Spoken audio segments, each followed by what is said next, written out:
బీసీలను తక్కువగా చూపించి అగ్రకులాలను ఎక్కువగా చూపించారని బీజేపీ ఎంపీ ఆర్ కృష్ణయ్య ఆరోపించారు. ప్రస్తుతం కుదించి బీసీలను దెబ్బతీయడానికి జనాభాను తగ్గించారని ఆరోపించారు. తక్కువ చూపించి ఓసీలను అగ్రకులాలను ఎక్కువ చూపించడానికి కుట్ర చేశారు. ఎందుకు తప్పులు తరకని చెప్తుందంటే గతంలో అనేక సందర్భాల్లో లెక్కలు తీశారు, సర్వే చేశారు.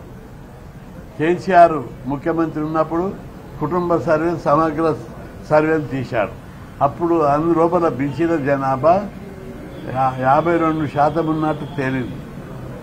ఇప్పుడు దాన్ని 42కు తగ్గించాడు. మురళీధర్ కమిషన్ రిపోర్టు ప్రకారం కూడా 52% అని తేలింది.